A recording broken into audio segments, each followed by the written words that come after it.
Thank you everyone for joining. Really excited to talk to you about entities today, share some insights with you, and also walk you through this great new feature that we have, and also talk to you a little bit about how we see the feature evolving and how you might be able to use it in the future.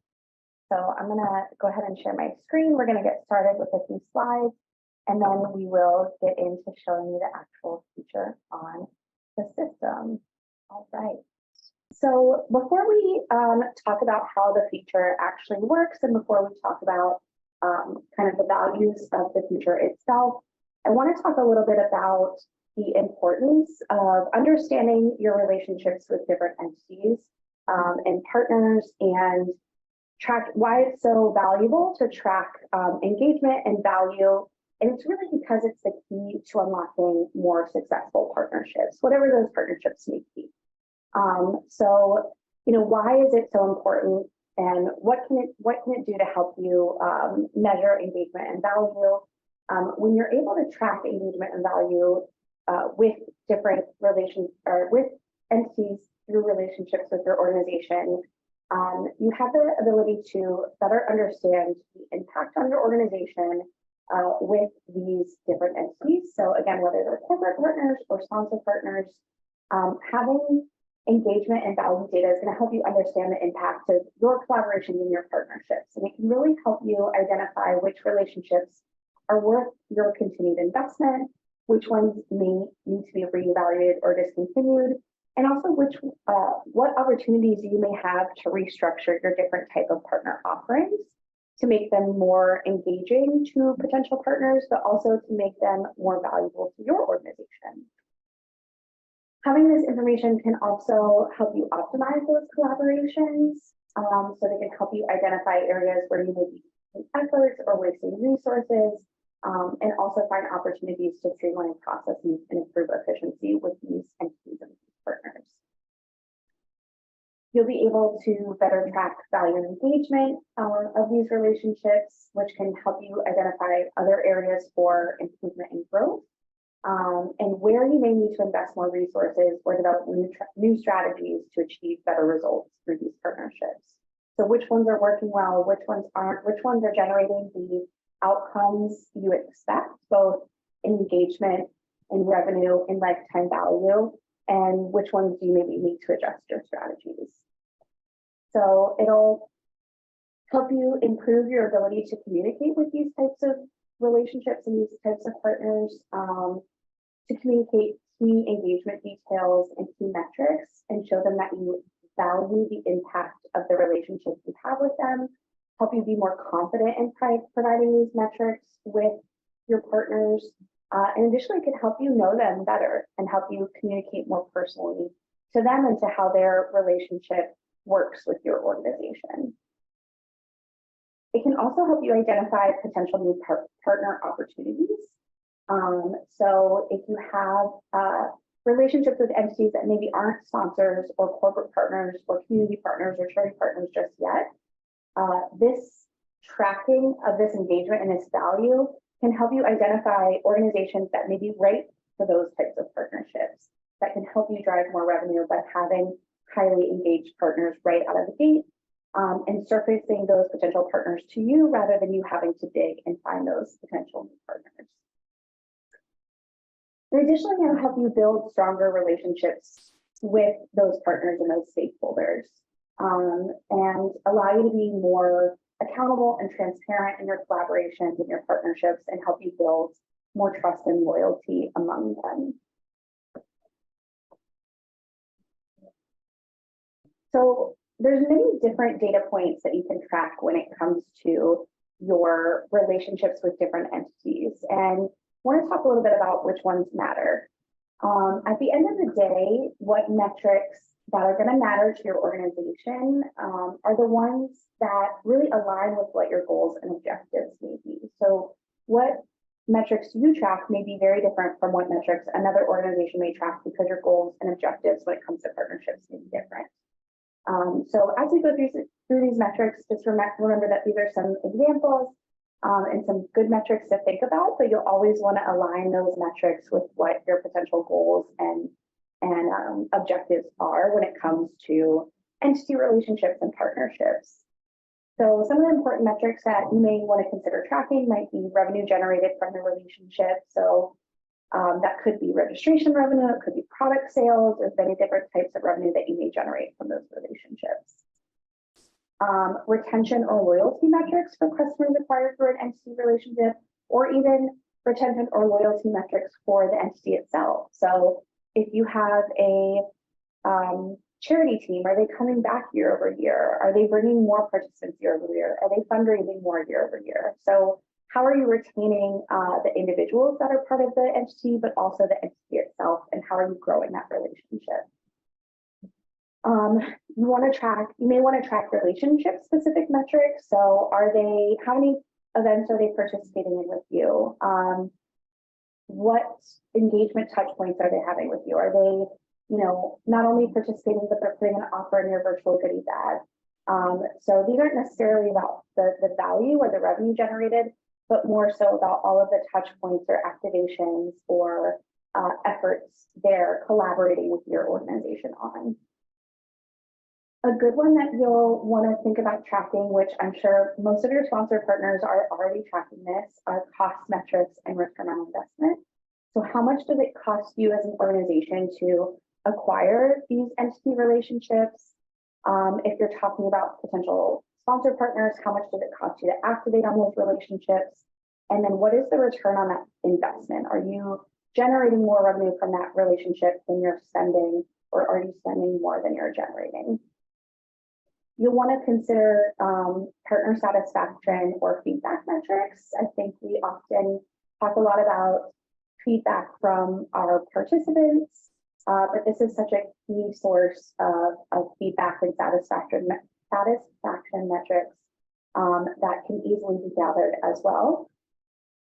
And then last, one of the things you might want to consider tracking is maybe risk metrics. So what is potentially the risk to your organization? If maybe your partner doesn't have such a great reputation in a specific market. So those could all be things that you might want to consider measuring. But again, these will depend on what your goals and objectives are. So now that we've talked a little bit about the reasons why we should really invest in and care about tracking the value engagement of entity relationships and what metrics you might consider tracking, I want to actually dive into the benefits and the value of using the entity's features that we have built into the platform. So some of the key benefits and value of these features include immediate insight into revenue generated and lifetime value of each entity. You'll now be able to understand key engagement metrics for the entity itself as well. So are they participating in your events? How many events are they participating in? How many participants are they bringing? Are they buying products? How much products are they buying? Are they donating? Are they fundraising? You'll really be able to understand more deeply how these entities are engaging with your organization as a whole. You'll be able to identify potential new partners. So are there entities that maybe just created a team, but from their entity profile, you can now tell that they're highly engaged, they're spending a lot of money. Could they make a good sponsor or a good corporate partner, or could they be a good resource to do cross promotion or co-branding? The features will allow you to better communicate with the individuals that are part of an entity. So it'll allow you to better promote engagement and revenue opportunities through those entities. And it'll also allow you to provide entity-specific communication for events or for activations, so that the people that are part of those entities have that targeted and specific and tailored messaging that only they need to get. And then, of course, you'll get much easier access to key data about these relationships. So in the haku platform, there are many different types of objects or profiles that an entity that could be associated to an entity. So what are those that can be associated to an entity? So Right now, you can associate any partner type, so whether that's a corporate partner, a sponsor partner, an international tour group, a charity partner, or an other type of partner, all partner types can be associated to an entity. You can also associate fundraising teams, simple teams, relay teams, and corporate teams. So for our partners out there who do big corporate events, this will be a great feature for you to use so you can track that engagement from a global perspective rather than just event by event. You can also associate individuals to an entity, and you can associate sponsors as well. So what actions can an entity or a person that's part of an entity take that influence the data that we collect about entity value and engagement? So these include registrations, product purchases, direct donations, and matched donations. So all of these are going to influence what you see in an entity profile about their engagement metrics and about their value to your organization. So we're going to take a quick pause on the slides. We're going to jump over to our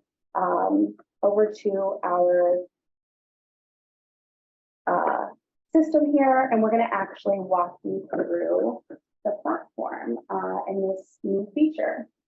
If you have any questions as we go through this, feel free to enter them into the Q&A box, and we will answer them as we go. So now every entity that you have, that you create, will live in the community section of our platform. So when you go into the members tab here under community, previously you would just see a list of people. At the top, we now have people and we have entities. If you toggle over to this entity view, this is where your entity profiles are going to live. This is where you can create new entities, and this is where you can manage your entities. So we have 4 types of entities that you can create. And this is just to allow you to kind of better categorize them, because not all entities are created equal and their profiles may be a little bit different.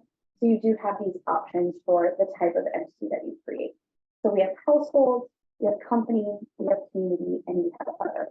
And you'll be able to define these when you set up your entity. So when you actually go into an entity profile, this is what it'll look like. It might look very similar to a person's profile. Here on the left-hand side, you have some basic information about the entity. You can edit the entity information, so you can come in here and you can rename it, you can change the type, you can add context for the entity, and you can update their profile information. Just like a person's community profile, the entity also has an activity feed, so you can get a high-level understanding of the actions the entity and the people in the entity are taking. You also have a members tab, which will show you all the people that are part of an entity. If you click on the person, it is going to open their community profile as well. So you have quick access to their community profile. You can also see what events the entity has participated in. So you get a high-level overview of the number of events they've participated in, the total amount they've spent on event registrations, and the total number of participants who have participated with this entity. And then we, of course, break it down by event master. And then if you go into it, by event as well. So you can see the total number of events they've done, the total they've spent on event registrations for this specific event, the total number of participants participated with this entity for this event. And then it'll break it down by how they participated. So if they were a fundraising team or if they were a partner, you may see 2 line items here if they have kind of 2 entry points into the event. You also have a giving tab here. So for any of our organizations who have charity partner programs or who fundraise themselves or who fundraise or collect donations for a beneficiary, you'll also see a lot of information around fundraising and donation info for an entity as well. So in the fundraising info, you'll be able to see how much this entity fundraised, their latest fundraising amount and what event that was for, their largest fundraising amount and what event that was for, and their total amount fundraised across total number of events. In addition to who was on that fundraising team and how much each of those individuals fundraised. You'll also be able to see any donation info for the entity as well. So their latest gift, their largest gift, their total amount gifted, and the total number of donations.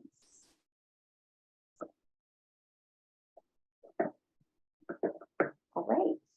You'll also be able to see lifetime value. So this is a great feature because you want to really track how much an entity is bringing to your organization in total, not just event by event or not just in specific mechanisms. But we track two things here in lifetime value: direct spend and influence. So you'll be able to come here and see how much the entity has spent directly with your organization, and then how much they've influenced in spend. And you can even break this down by the different spend types, which are services, products, events, and giving, which is donation and fundraise amount. And you can also filter this down by the entity itself or the members of the entity. So how much did the members of the entity bring you in direct spend or influence spend, but how much did the entity spend or bring you in direct spend or influence spend? So you can get pretty granular with the way you look at this data. And then you can also create, just like for a person, you can create notes for an entity, a great customer service tool, a great way to just add things that are more qualitative into the profile rather than quantitative. So you may be asking now, how do teams or partners, how do they get tied to an entity? So when you are in the context of a team or a partner or any of the other objects that can be tied to an entity, you'll have a mechanism to assign them to an entity, whether it's a team or a partner. So for example, I'm now in a partner view on the admin side of the haku platform.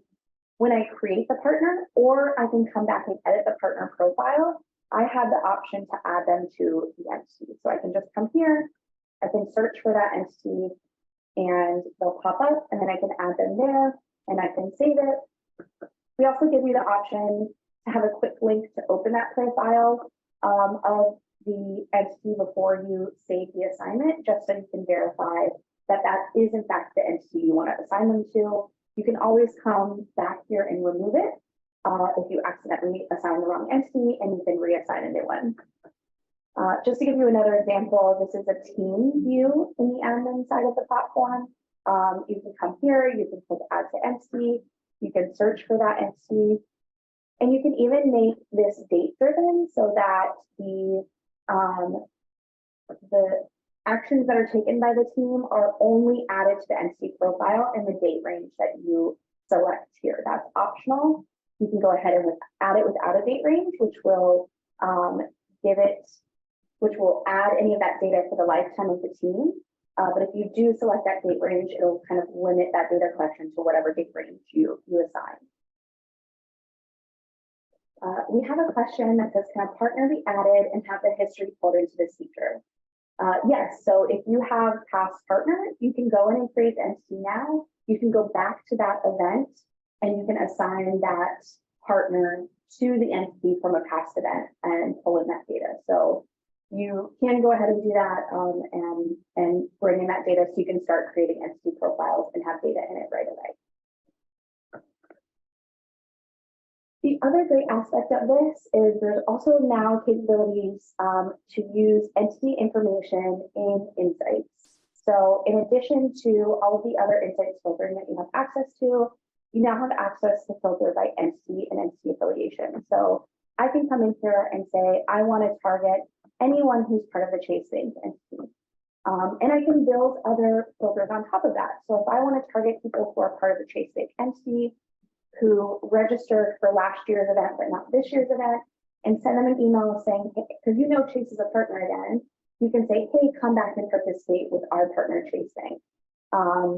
So you can go ahead and use these filters on top of each other and also now leverage the new entities filtering as part of the feature. All right, I'm going to go back and move back to my slides. So this is kind of our first iteration of these features, of the entities features. We really want to get you all in there and using it and get your feedback. But just want to share a little bit of what we feel the next evolution of the entities feature looks like, with some enhancements that we've already identified, that we'd like to add after we receive some feedback from people using this first version.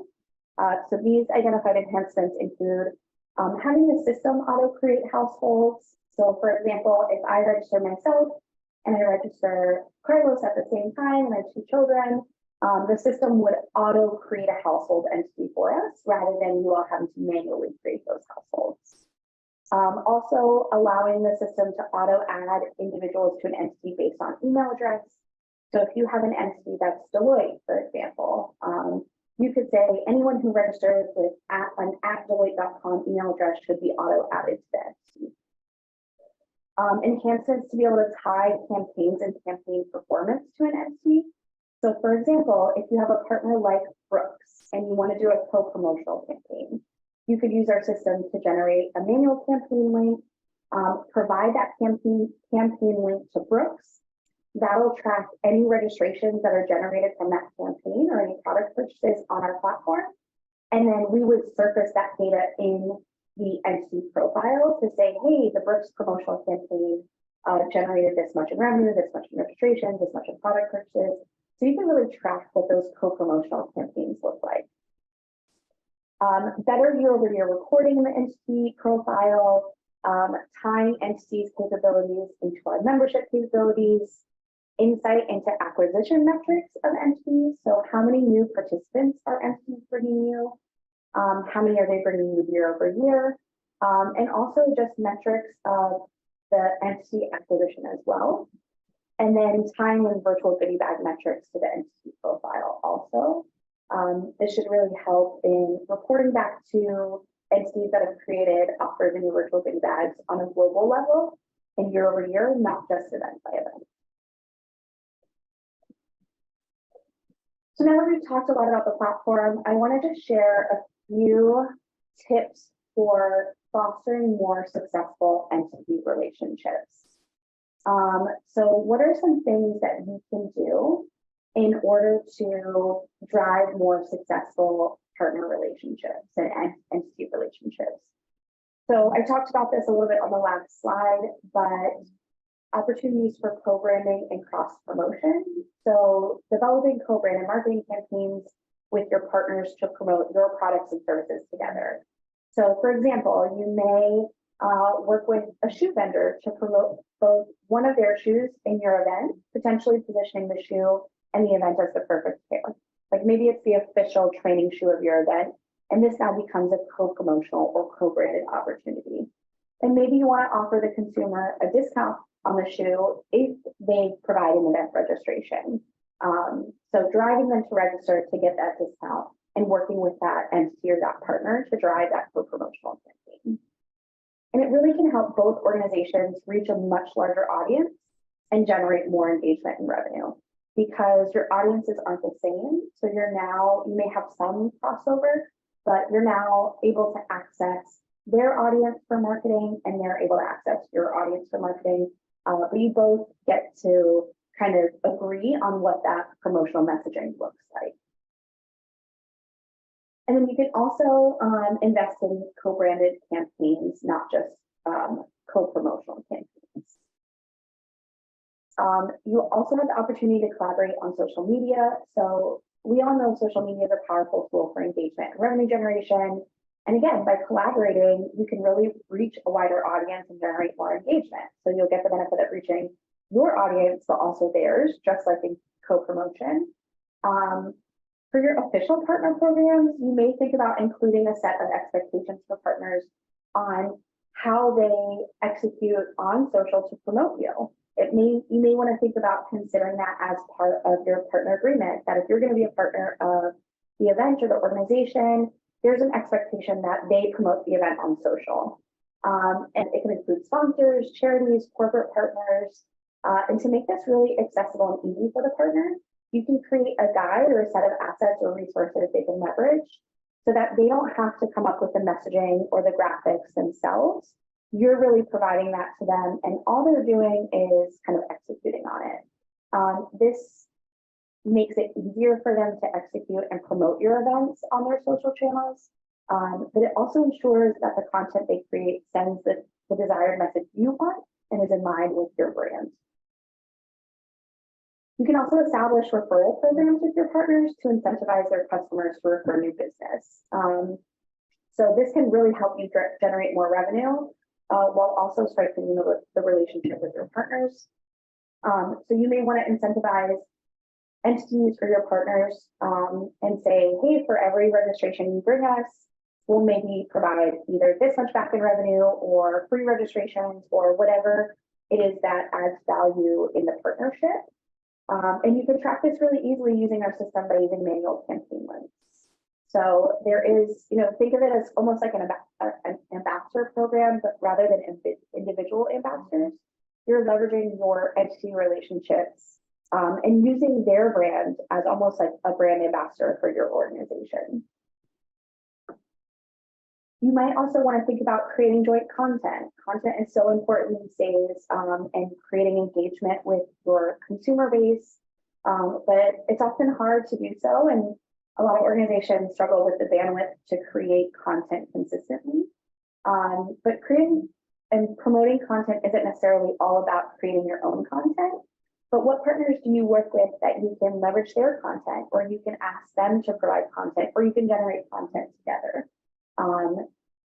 So this can help again, it's all about generating engagement and revenue and strengthening the relationship with your partners, and creating joint content is just one of those ways that you can do that. And one of the last things that we suggest that you can do for more successful entity relationships is offering exclusive deals, discounts, or experiences for these partner or entity relationships. So it's going to incentivize their customers to engage with your organization and generate maybe even more revenue for both you and them. So this is a deal or a discount or an experience that someone would only be able to get because they have that relationship with the entity organization or with, if it's an official partner. So again, you might want to do it as a deal or a discount. You may want to bundle extra swag into a registration if it comes from an entity you have a relationship with, or maybe there's an on-site experience that you create that you can only get through that partner, through that entity. All right. So that is all for entities, but I wanted to take a moment and just mention that we have another webinar coming next week that is going to focus on our insights capabilities. This is one of our most powerful features, and we're going to spend some time with you all next week on Wednesday, March 8th at 2 p.m. Eastern Time, really going in depth into the entity's capability, talking through a lot of the details of exactly how it works, and also sharing some of our best practices for how you can leverage the feature to be more efficient in many of your efforts and drive the outcomes you want by leveraging that feature. So if you scan the QR code, it'll take you to the registration page for that webinar. We'll also be sending out some emails reminding you about it over the next week. So be on the lookout for that. We really hope you can join us. We'll take a few minutes in case anybody has any questions. You can just put it in that Q&A box. If you have any questions after the fact, feel free to email me or email your customer experience rep. If you're interested in using this feature, please reach out to your customer experience rep. They can help you get started. We're, of course, looking for your feedback and really hope you all use this, test it out, and let us know what you think.